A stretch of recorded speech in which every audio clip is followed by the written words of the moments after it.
Hey, you know how preparing for an English test can be kind of boring? Well, it's not with E2 Language because we have these things called live classes, which are taught by expert teachers, and they happen twice a day, 7 days a week. So if you come along, it's actually like live, and there's people in the classroom with you, and it's happening, and you're being taught. You're not studying by yourself. So it makes it way more fun.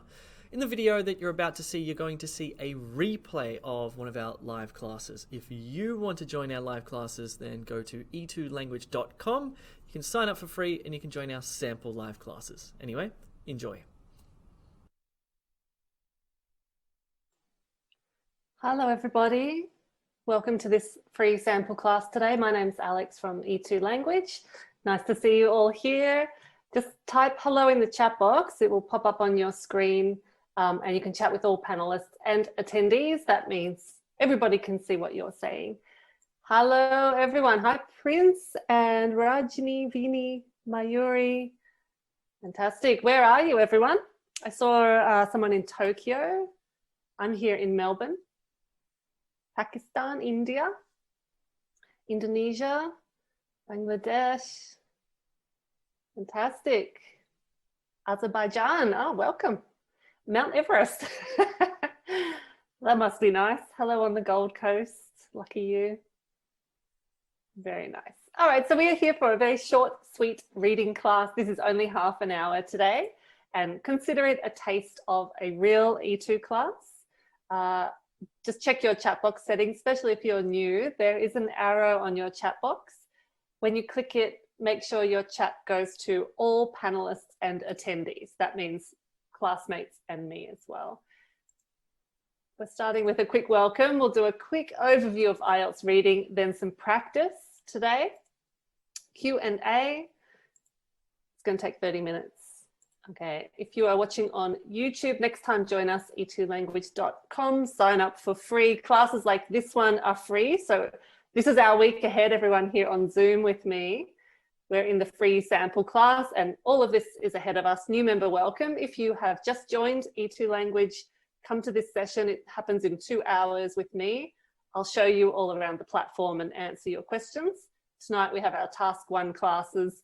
We have 6 writing classes per week, 3 task 1s, 3 task 2s, and also a grammar class, which is on Friday as well.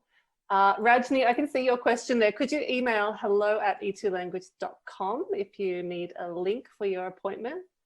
Usually it comes just before your tutorial. Now this week also tomorrow's reading class is free, so be sure to register for that. And Sunday's masterclass is free as well. So we have a couple of freebies. All of the rest are available with the paid membership. Let's talk about IELTS reading, straight into it. All right, hello Dorothy. So how many minutes is the test? How many questions and how many sections? Oh, good luck with your exam this week, Artie. Yeah, nicely done. So it's 60 minutes, general and academic. There are 40 questions and there are always 3 sections. Now it is different, academic reading and general reading. General training, your section 1 is 2 to 3 small texts. This is called social survival. It's things like menus, descriptions of books, sort of stuff you would see just around you in the real world. Section 2 is usually 2 texts and this is workplace focused. So it might be a contract or a workplace policy. And section 3, similar to academic reading, one chunky text on any topic. Academic, you have one big text per section on anything. So you could expect, we don't really know what to expect. It could be anything. We cover lots of those topics in our classes, of course. In terms of question types, when you log into your course and click on the course button and click on reading, whether you're general or academic, you'll see all the different question types: multiple choice, true, false, not given, and practice questions are in there. We've got full practice tests over here in the yellow button. So you can practice everything here. Today we are working on match headings, and I am using a little bit of last week's class. So apologies if you were in that class. We're going to do a couple of questions from Thursday's advanced reading class with Anna, I think it was last week. All right, let's get into it. Arjun, this class is not recorded, but it will be on YouTube. But all the other classes, we record them, and you can find them in the recorded class section. Yes. Okay, headings match. How do you feel about it? Are you confident? You have a good strategy? Tell me where you are now. Hi, Dorothy, 50%. Bit confusing. Jay, what are the most common question types? Ask me at the end. I'll go through that. All right, so headings match, I think, yeah, seems kind of scary, but we have a really, really good strategy here at E2. Some of you already know it, I'm sure. I'm going to show you it today, give you a chance to practice, and then you can review last week's class to try the full text. So today, just a couple of questions. That's good, Mayuri, you follow my strategy. Okay. So let's just look at how it looks in the computer delivered format. Now, I know this is not English, don't worry. This is lorem ipsum text. You don't need to read it yet. Just look at the screen, listen to me. On the left of your screen, you'll have text and numbers. So 1, 2, 3, 4. This is computer delivered IELTS, by the way. And on the right, there'll be instructions. The text has 9 sections. Choose the correct heading for each section and move it into the gap. So paper delivered, you know, you use the Roman numerals like I, V, I, all of that. Computer delivered, you pick up the heading and move it into the place. Okay, so our instructions and headings are on the right here. So the question is, should I read the headings first here or the paragraphs first? What do you reckon? Okay, headings first, a few people say paragraph first. Okay. Now, as I always say, you've got to find a strategy that works for you. I'm going to teach you the strategy that works for me every time. Now, I'm going to start with the paragraphs, okay? And the reason I do that, there are many reasons, but one important reason is this list of headings, there are always more headings than paragraphs. So this first heading, it may not match anywhere. So if you start with this heading and start looking for those words, you're going to waste a lot of time. Okay, so I recommend instead start with the first paragraph, read it top to bottom. It's just lorem ipsum text, guys, not English, don't worry. Then you think about the main idea. Just think, what did I read about? What heading would I give to this paragraph? And then step 3, read through the heading one by one. 1, 2, each time thinking, yes, good heading, no, bad heading, or hopefully not, I can't remember. And the key to this strategy is not to go back and forth, round and around. So resist doing this with your eyes, left, right, heading, text, up, down. This is going to waste a lot of time, and the strategy will not work if you go all over the place. This is a strategy built on orderly, organized procedures. So we're kind of going top to bottom like that. This language is called lorem ipsum. It's just a placeholder dummy text. Sorry, guys. I know it upsets everyone when I put it there. Okay, so let's practice. Now, by the way, in every live class, you should have a pen and paper next to you. And the reason is to note down vocabulary. So during the session, hopefully you will see some new words or some unfamiliar words, and you're going to write them down during the session. So if you see a word you don't know, just write it down. And then after the class is your chance to look it up and find the meaning. Okay, don't worry, we're going to see English now. All right, so let's read the first section together in English. And by the way, the full text and all of the questions, so headings, match and other questions, are in the reading class from September 17th. So in your recorded class section, you can watch the full thing. We're just doing a couple of questions here. All right, let's read. Okay, so read along with me. The World Bank estimates that we will need to produce about 50% more food by 2050 to feed a population of 9 billion people. And the past 50 years have seen agricultural productivity soar. Corn yields in the US have doubled, for example. But this has come with sharp increases in the use of fertilizers, pesticides, and water, which has brought its own problems. There is also no guarantee that this rate of increase in yields can be maintained. Okay, so when you finished reading, did your eyes just automatically go back to the beginning? Good on you, Dorothy.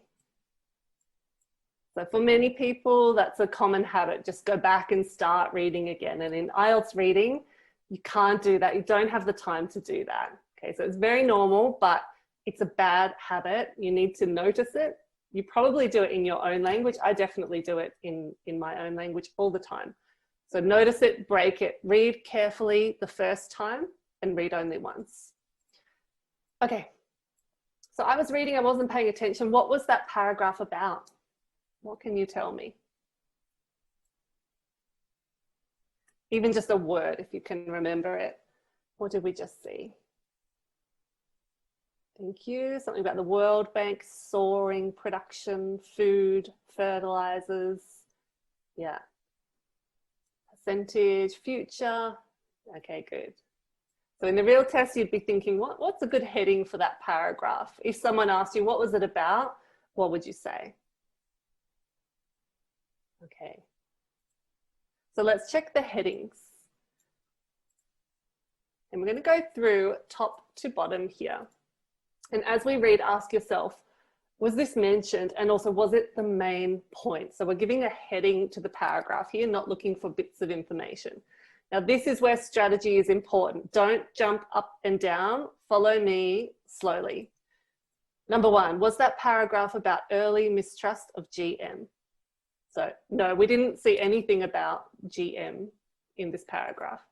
Was it about modification is nothing new? I didn't see anything about modification. GM's role in healthcare, again, didn't see GM. Farming in the Middle Ages, something about farming. Was it about the Middle Ages? No, by the way, in the real test, the text is on the screen. I'm just making it extra hard for you. No proof of harm by GM. No. Varying attitudes to GM. No. Technology's role in food output. The Canadian model. Did we see something about Canada? And last one, more food production brings more problems. Okay, so let's bring the text back. So ideally, you shouldn't read it again, but because I made it so difficult, I'll give you a few seconds. Make your decision.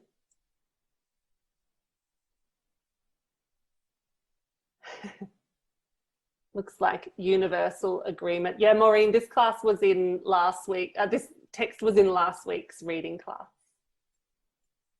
Okay, all did a good job. So it was number 9, more food production brings more problems. So all the other ones were not mentioned. Okay, there wasn't farming in the Middle Ages. It wasn't focusing on technology's role in food output. It talks about more food, more problems. So increase in fertilizers, pesticides, water have brought their own problems, and food has increased. Okay, so it's easy with me, but over to you. I'm going to close the chat box now so you can't see other people's answers. And we're going to start again just by reading the paragraph. Okay, so forget about the headings for the moment. Read top to bottom here. You've got 90 seconds for it.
Okay, there we go. So I can see already lots of good ideas coming through. What was the paragraph about? I'll just quickly open the chat box here so you can have a look. So definitely GM is mentioned now. But remember, lots of those headings have the word GM, so we've got to find exactly the right one. We saw the word Middle Ages. Yeah, saw technology. Okay, so let's check our headings. Here they are. So let's just quickly run through it with your memory. Early mistrust of GM, modification is nothing new, GM's role in healthcare, farming in the Middle Ages, no proof of harm by GM, varying attitudes to GM around the world, technology's role in food output, and the Canadian model. Here's our text again.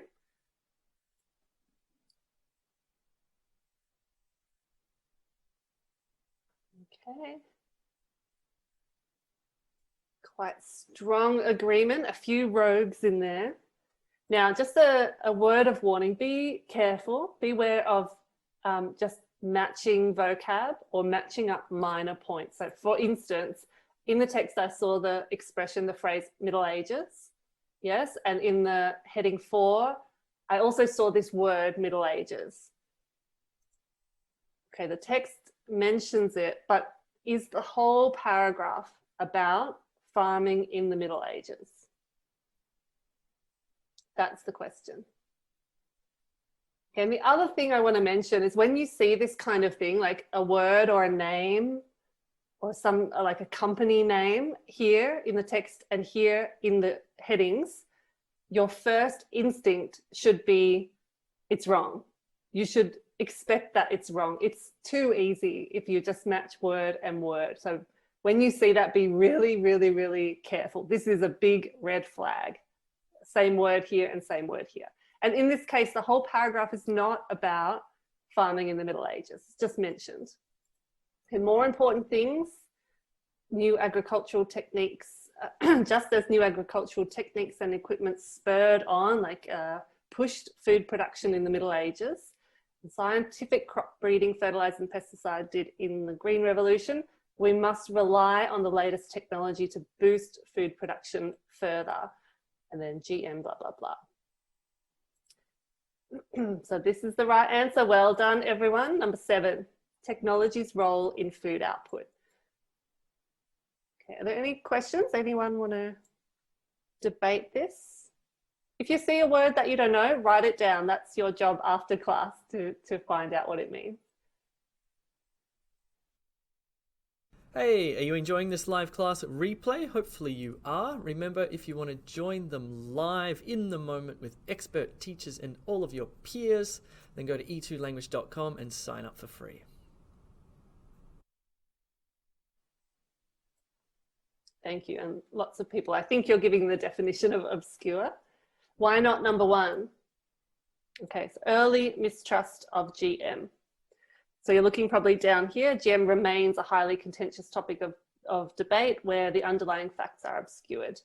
Okay, so I can see from this that perhaps people, it's contentious, people agree and disagree, but is that early mistrust? That's one question. And is the whole paragraph about this point as well? So in both cases, no. What's the meaning of Middle Ages? Can someone explain? It's just a period in history, not really important. Okay, any other questions? We've got one more to do together. By together, I mean on your own. All right, all good? So if you go back and look at the reading class with the full text, you'll see how we use this strategy in a real test context. So usually, as you know, it's not just headings match. You're going to have headings match, true, false, not given, and multiple choice with the same text. Okay, so in that class, Anna shows you how to use this strategy, but to deal with lots of different questions at the same time. It's a really, really effective and efficient way to do it. Okay, over to you for paragraph 3. I'm going to close the chat box here. So I can see your answers, but you can't see everybody else's. Here we have paragraph 3, the rest of the headings, and you have 90 seconds. Go for it.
Okay. Thank you. So I can see the chat box. It looks like most people, it's about 50-50. So most people are saying either 5 or 6, with a couple of others. Okay, and it is one of those, 5 or 6. Which one? I'm going to open up the chat box so that we can figure it out together. All right, so let's look at number 5, no proof of harm by GM. For those who chose that one, can you tell me why and where? Where does it say no proof of harm?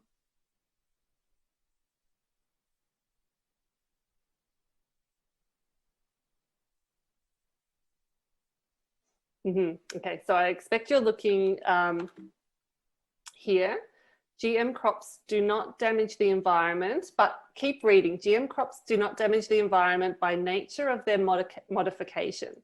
This means they don't damage the environment because of their modification. The next part says it is merely a technology and it is the resulting product that we should be concerned about and regulate just as we would any new product. So it's saying because it's modified doesn't mean it's harmful, but the resulting product, we need to be concerned about that. Okay, so it's not saying, number 5, that this paragraph doesn't say there's no evidence of damage. Doesn't say that. Yes, but you guys who chose 6, this is right. Number 6 is the correct answer. It's in the first line, but then most of the paragraph talks about that. Views differ across the world. Something about the US, widespread opposition in Europe. In Canada, regulation focuses on crops produced in the EU. So there's a lot of contrast in that paragraph. So 6 is the correct answer there.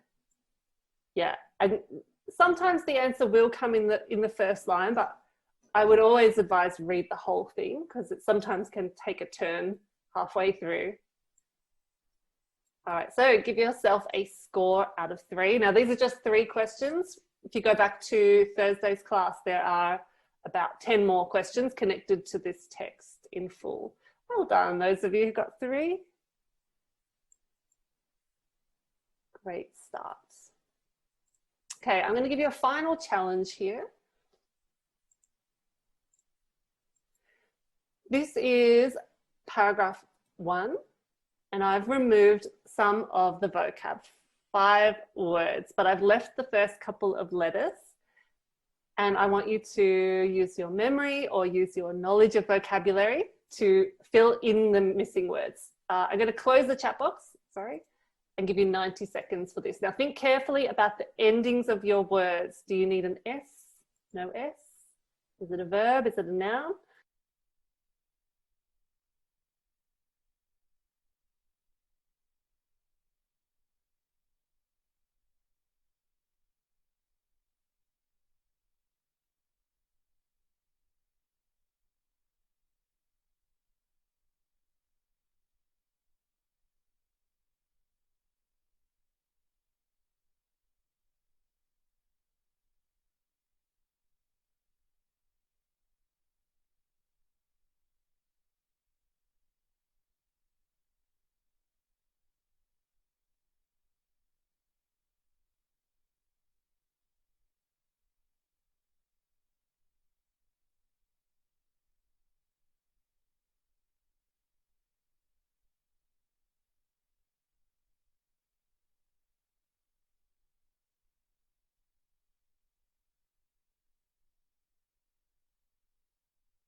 Okay, pretty good. Could everyone look at number 4 here? This is the main problem I can see. But this has come with sharp in the use of fertilizers. Now, I'm looking for a noun here, and most of you have got the correct word, but is it singular or plural? This has come with sharp in the use of fertilizers. If it's singular, just one, it should have an article. For example, there was an increase in sales, or there was a dramatic increase, blah, blah, blah. But there is no article, therefore, that's it. Now we've got it. Look for those clues. Don't worry, this is not going to happen in the real test, just for fun today. Here are the answers. The World Bank estimates that we will need to produce about 50% more food to feed a population. Agricultural productivity soar, increased dramatically. Sharp increases, and at the end, a passive modal can be maintained. How do we go? More of a grammar test, this one, I think. Ooh.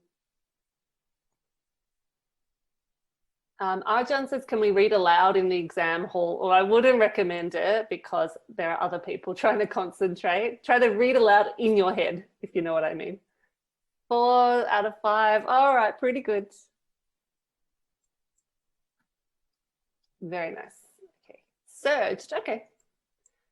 That's all right, but you would take the D off that. Have seen agricultural productivity surge.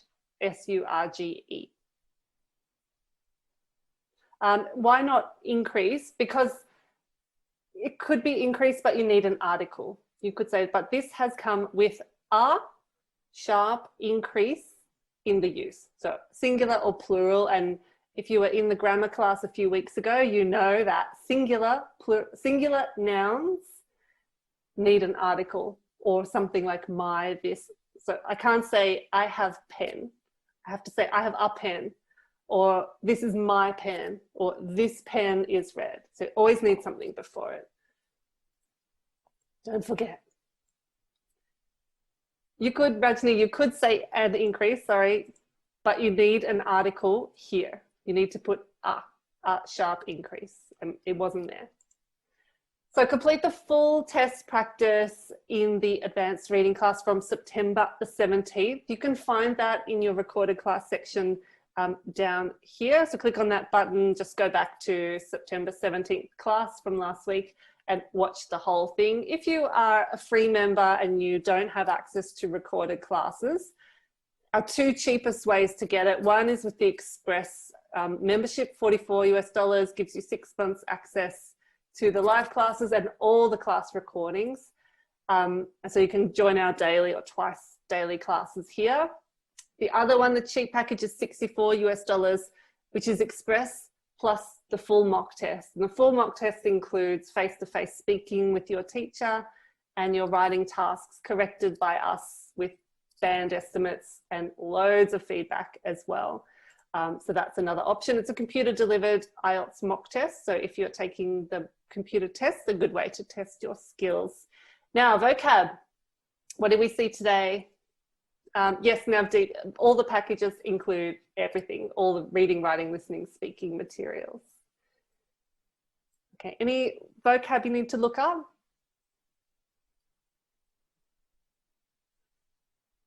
Soar, yep, good word. You're going to see that word a lot, I reckon. Merely, estimate, spurred, beautiful, obscured, yes, spurred on, contentious. Yeah, nice. Okay, so those are your words to look up after class. Keep a vocab notebook during every session. These are some that I think may be unfamiliar. Widespread, crops, yields, soar, pesticides, productivity. So after class, look up the meaning, look up the translation, create a simple sentence, and create your own flashcards as well is a good way to learn about it. For more reading help, of course, look at the course materials here, reading and vocab sections. If you want to practice your reading and beyond just doing IELTS tests, use the toolkits as well. So they are these 5 or 6 pages in the vocab section. And each toolkit, as you hopefully know, contains essay topics, a sample essay, speaking questions, and this section, which is resources. So all of these are links that take you outside the site to read or listen or watch a video on something related to this topic. And for YouTubers, you can grab a free one by typing !toolkit into the chat. If you're here with me on Zoom, I'll show you where to find it, but Toolkit 1, this one is free for you guys, for everybody. And there are 20 of them if you're a paid member as well. Be sure to register for our reading classes. Tomorrow's reading class is free, and Thursday's one is the advanced class for our paid members. And the recorded classes, you'll find them sitting in here. Here's our schedule one final time. Grab a photo if you like. And as long as your profile is set to your time zone on e2language.com, you'll see all of these classes in your local time, and you can register through the calendar. And that brings us to the end of our super quick class, 30 minutes. Hopefully that was helpful for you, but I'd really recommend, to get the full effect, go back and watch last Thursday's class to work through it with Dr. Anna. I'll stay online for a few minutes if you've got some questions here on Zoom. If you're new to E2, come back in 1.5 hours for our new member welcome, and I'll show you all the stuff around E2 and the packages and feedback and tutorials, all of that good stuff. All right. Okay, so hopefully you enjoyed that replay of our live class. Remember, if you want to join in the live class action, check out e2language.com. You can sign up for free and join our sample live classes. And if you do want to upgrade, then you'll get heaps of live classes. And in fact, you can get unlimited live classes on some of the packages. They will help you enormously, and they make test prep kind of fun. Cool. Cheerio.